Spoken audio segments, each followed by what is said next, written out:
r/Nosleep. Posted by u/eekpeek. My colleague and I were sent to explore the Mariana Trench. Base to doctors. Are you two ready? Ready. We said it in unison, though he sounded more worried than I did.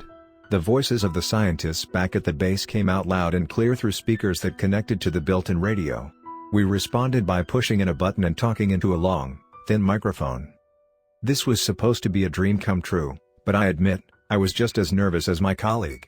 It was around a 4-hour trip, and I spent a lot of it reminiscing on everything that had got me to this point in my life.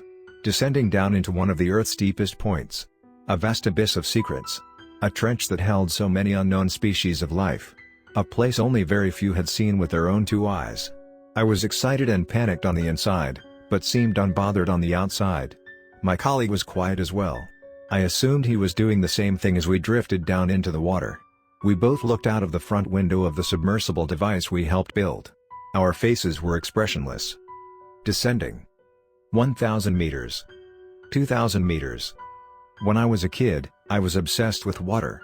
Pools, oceans, lakes, rivers, and seas. You name a body of water, and I bet I loved it. At first, I only had an interest in swimming. As I got older though, I started to take a fascination in marine life. That fascination turned into a career, and I went on to become a marine biologist. A successful one at that. I had my bachelor's degree, master's degree, and PhD.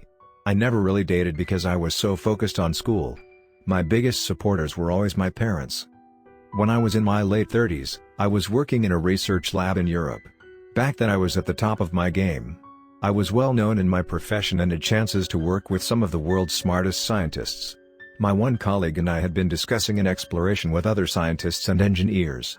A private one, but a big and costly one. My colleague was the only other biologist I worked with that had the same PhD as I did. If this idea we had were to happen, he would be going with me. At first we talked about doing a deep exploratory dive about 200 meters down in the Pacific Ocean. This fun and interesting idea turned into taking an exploratory expedition into the Mariana Trench. At one point, my colleague even suggested that we see if we could get all the way down to Challenger Deep. An even deeper point of the ocean lying at the southern end of the Mariana Trench. For an entire year, it was nothing but talk. Until one of the engineers started to make it into reality. The engineer gathered all of us inside of the conference room. There was a huge diagram on the whiteboard located at the front of the room. It was a blueprint of some submersible device. He handed out copies of the blueprint for us to examine while he went through the process. He had designed a submarine that was able to withstand thousands of pounds of pressure. He explained how it would work, and it's safe to say everyone in the room was completely on board. Once the project was approved, everyone got to work. We spent 8 months preparing for our expedition. We had everything down to a perfect science. The current, the weather, the day, the submersible, our suits, the coordinates.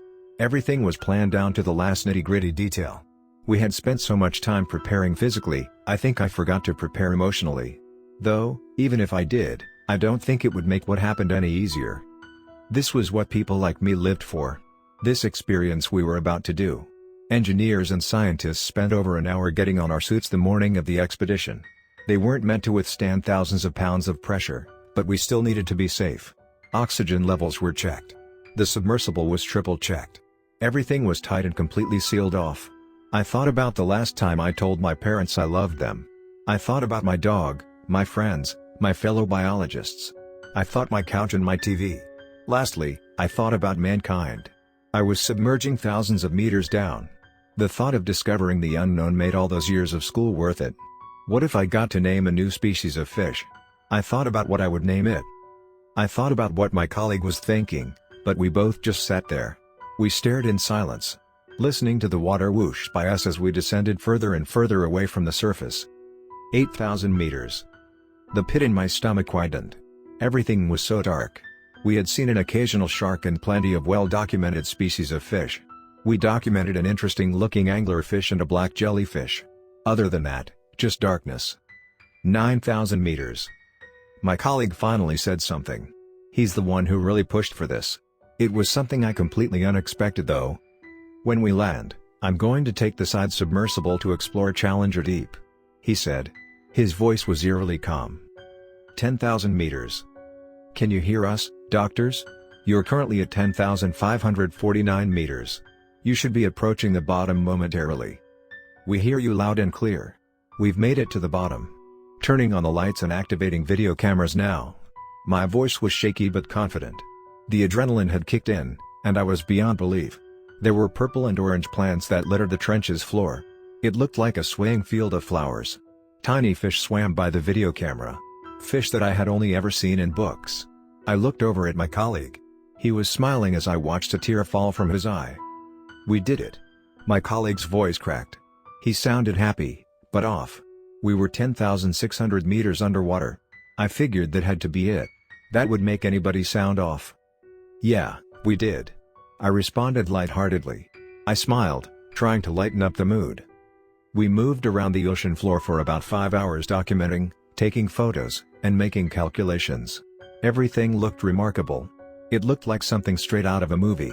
We were only supposed to be down here for 6 to 7 hours before ascending.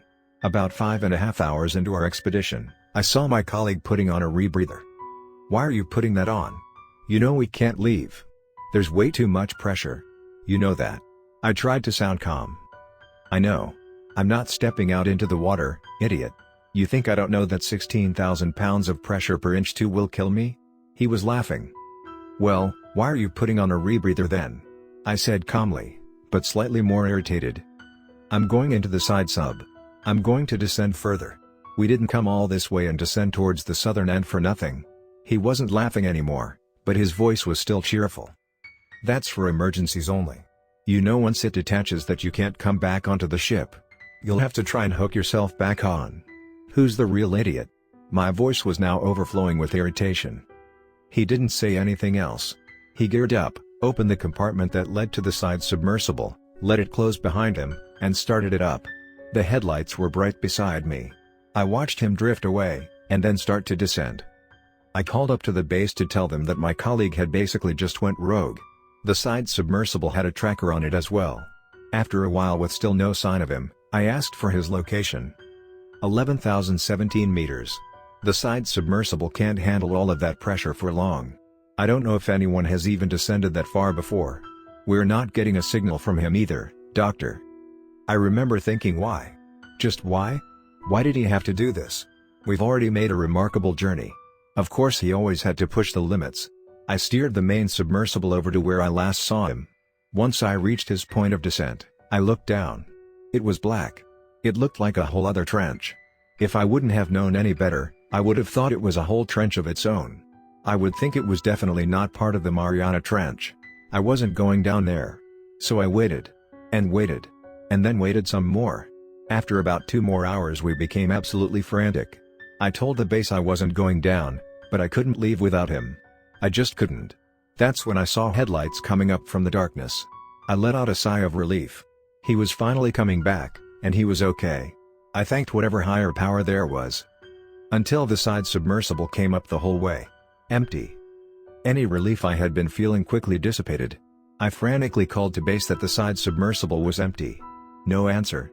Communication was only meant to be for 7 hours at most. We were close to 10.5. Worried I had lost all communication, I tried to steer the submersible back to the starting point. On my way there I saw something floating in front of me. As I drew closer, something made a wave big enough to push me back at least 40 feet. Looking around me, I couldn't see anything. Only about 3 feet in front of me. It was sandy and hard to see now. Whatever made the wave stirred up the ocean floor. I was pushing my way back when I was hit was another underwater wave.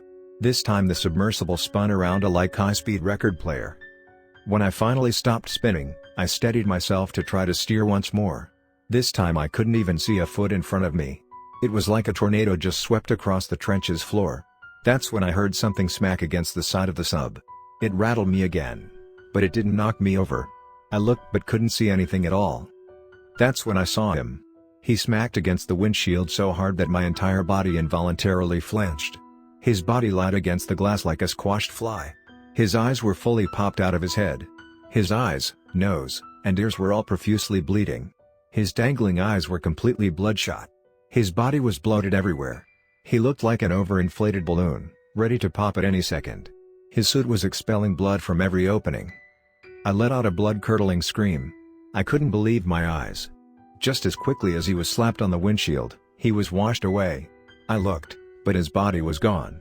I waited for the ocean floor to settle a bit, and made my way back to the starting point. I was able to reach base and have them start ascending me back to the surface. When they asked about my colleague, all I could do was cry. They reassured me everything would be fine, but I knew it wasn't. I just saw my inflated, dead friend smack against the submersible's window. I thought about his family. I thought about how no one would ever retrieve his body, and how his final resting place is at the deepest part of the ocean. I was shaking. I couldn't think of what could have happened. He would have never gone out there on his own free will. About 2,000 meters into ascending, the submersible was hit again. It stopped the ascension. It was pitch black and dead silent. I listened, and heard scratching from the roof of the sub. I heard bass say something, but it went in one ear and out the other. I was listening to something crawl all the way around the submersible. I crouched down behind the control panel and peeked over slightly. Long, spindly legs and arms wrapped around the window. Its body contorted and stretched in ways a human could never. It's like its bones were able to bend. It had the body of a human, but its legs and arms were so absurdly long. The creature was so skinny, it looked like its ribs could poke through at any moment. It had 4 rows of razor-sharp teeth. I watched its bulging eyes dart around, inspecting the inside of the submersible. Once it didn't see anything, it let out a shriek that I've never heard in my entire life. It left my ears ringing. I thought that my eardrums had burst and expected blood, but luckily the ringing and pain faded quickly. That's when I heard my colleague's voice. His laugh. I looked around, and then peeked over the control panel again. The creature was still latched onto the windshield, but this time its face was that of my dead colleague. I watched it mimic his voice perfectly. It was calling out for me. I just wanted to jump out and scream, "I'm right here. Please come back. Please."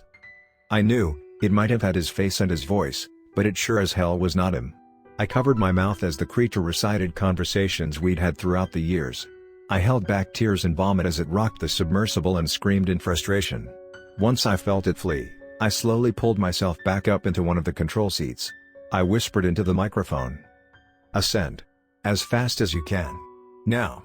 My voice was quiet and frantic. Once I reached the shore, I was inconsolable. I tried to explain what happened, but I could barely talk. I was taken back to land and immediately sent to the hospital for any wounds or contusions I may have had. Physically, I was fine. Emotionally, I was terrified. There was so much blood around the submersible that they didn't even bring it back. They scrapped it. They never went to look for my colleague, and they never used any of our documentation or findings. The research facility wanted it to be swept under the rug. The expedition was never documented either. They figured it would be a bad look if one of their employees died on a private research expedition. I was then fired and moved back to the United States. The nightmares still stay with me. All of these years, and the image of that creature and my dead friend are stuck in my brain like a parasite. The gruesome scene replaying over and over every night. I can still hear the creature's nails dragging along the metal. I can still hear it tapping on the windshield. I can still hear the ear-piercing shriek that thing let out. There's something down there. At the very, very bottom of the ocean. Lying dormant at the very bottom of the world's deepest trench.